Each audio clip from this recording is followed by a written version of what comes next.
the Fiesta Park today to talk about some updates for the stadium. And as you can see, it's kind of going to go back here in what we call the bowl. And this is a chance for us to talk about some of the updates and also talk about the partnership between the city and New Mexico United. And I want to first bring up Mayor Keller, who has some words to say, and talk about some of your personal experiences here, too, here at United games, too. I know where your head was at. I was, yeah. All right, so just as a reminder, we're doing our Balloon Fiesta press conference on Wednesday. So this is not about the Balloon Fiesta, which is why my personal stories about Balloon Fiesta I will save for Wednesday. But look, it was an amazing night for the United last night. They won. There was tons of rain and lightning, and they still won. And what a wonderful special celebration for all the fans last night. What time was it, Peter, when they... It was a 4 o'clock game that ended at 10. 10 p.m. All the fans got to come out on the field and celebrate with the team. So we share that to remind folks, you know, the United has just become an awesome staple of our city. And they're part of now and our state.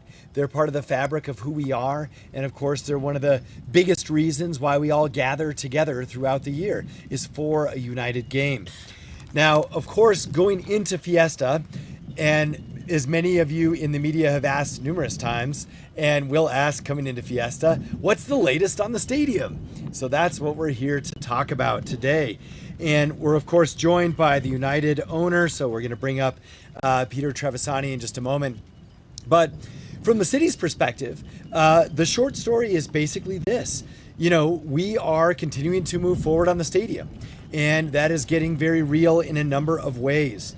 And so as you look out behind me, what you see is that it is the future location of the United Stadium.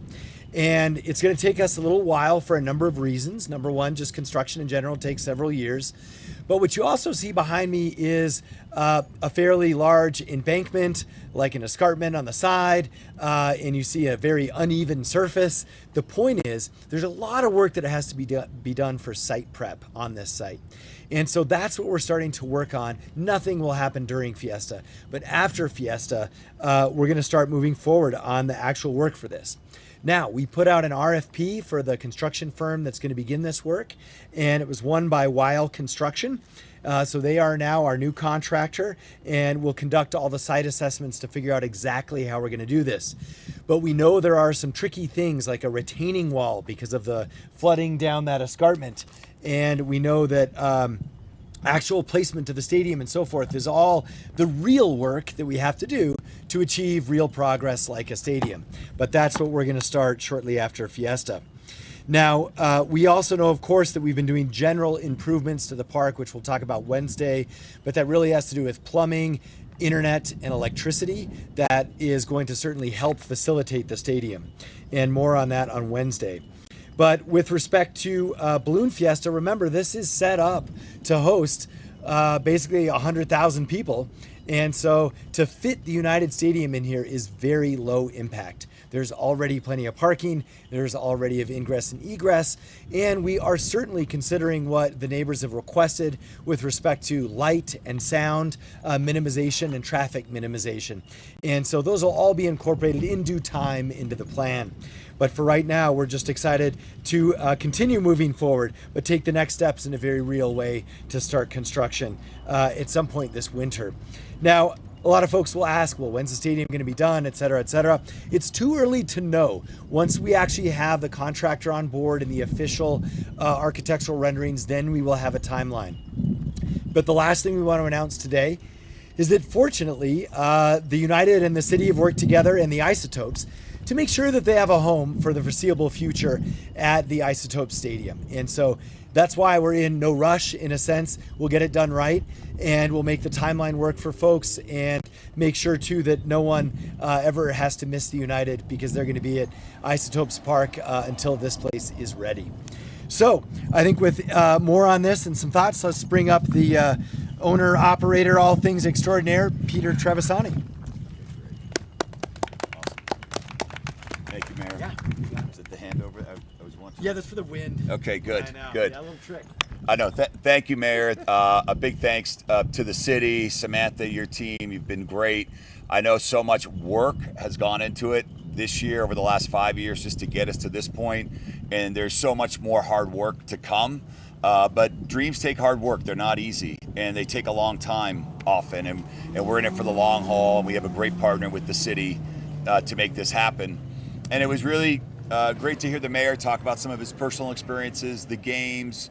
It started getting me thinking about New Mexico United's origin story, which was how we got started at Isotopes Park. And I think it's really important to remember where we came from as we start talking about where we're going to be heading. Back in 2018, when I was talking with Ron Patel about bringing this team here, we knew that we lacked so much infrastructure. We didn't have a professional practice facility. We didn't have a place to put the players. We didn't know where we were going to put our staff. And we also didn't know where we were going to play our games. And we decided we can work out all of those issues on the fly. The one thing that we need before we say yes is we need a professional stadium that reflects the level of the league that we're in. And for me, there was only one facility in the entire state that met that criteria, and that was Isotopes Park. And to the mayor's credit, Lawrence Real and others, they agreed to create a soccer field for us at Isotopes Park. And once we had the green light to do that, and I'm so happy that we have an extension through 2029, once we had that green light, then we said, let's bring this team here. And we invested the time and money and resources. And I'm so glad that we said yes to that. Otherwise, we would not have New Mexico United and probably wouldn't have professional soccer here in New Mexico. And I think that's a very important point to think about. When the Isotopes Park got refurbished, built, however we want to think about it, over 25 years ago, I don't think anyone in that room was thinking, hey, if we do this stadium, in 20 years there'll be a professional soccer team that's going to come to Albuquerque. Yet that's exactly what happened. And when we build this facility behind us, while New Mexico United's men's team will be, yes, the primary tenant, maybe the cornerstone tenant to get started, there are things that we don't even know that are going to come to New Mexico and exist. And so 20 years from now, we're going to have more teams. We're going to have more events. We're going to have things that we don't even know about on the horizon. I think we can see a women's team very closely, but we don't have a place to play for the women right now. It's impossible to bring a high-level women's team to New Mexico. That will be absolutely possible. It's going to be absolutely possible to have our youth, our championship games here. Think about a senior in high school coming out through the tunnel, dressing and getting ready for a game in a professional locker room, and coming out and seeing their names on a huge scoreboard and hearing the crowd and the smoke. And for so many of them, that will be the last high school game they play, and they're going to be telling their grandkids 50 years ago when they watched them come out on this field what it was like when they came out on this field. That's legacy. That's how we build a better New Mexico. So we're so excited from the private side to come through. I think we've been very clear. We're going to be investing $30 million in a private stadium to build a stadium upon the infrastructure that's provided by the city and the state. And that's just going to be the beginning. That's not going to be the end. We're just going to be using that to get started.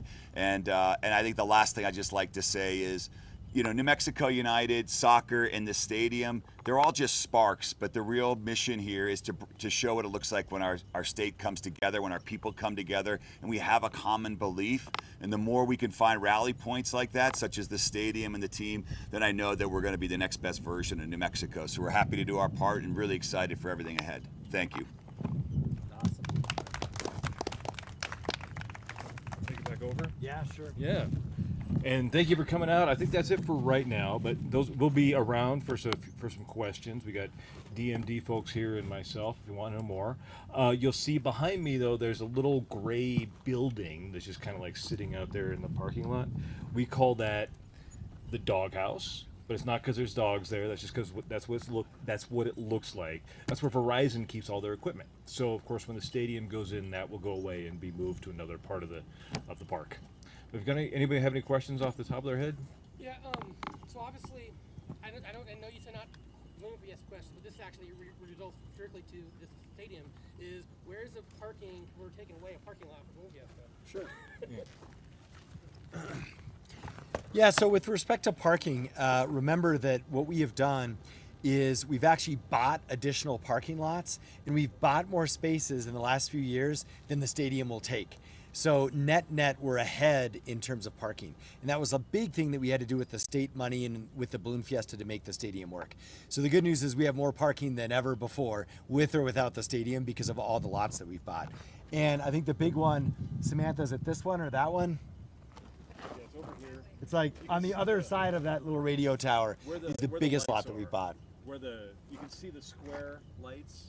Yeah. And remember, the stadium is big, but it's not that big. So it's gonna take probably half this footprint, and the other half will still be parking for both things. 6 acres.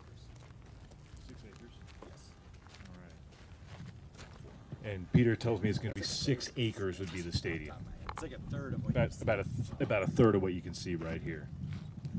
Anything else? How will having the stadium here positively impact Balloon Fiesta as well? Peter, Mayor?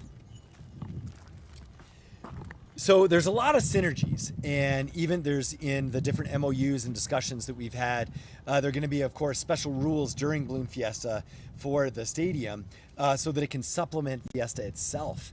So the team and Balloon Fiesta will work that out, and who knows what kind of, you can just imagine different special programming, whether it's watch Fiesta from the grandstand so that, especially if you're older and you don't want to go out on the field, different things like that I'm sure they'll work on.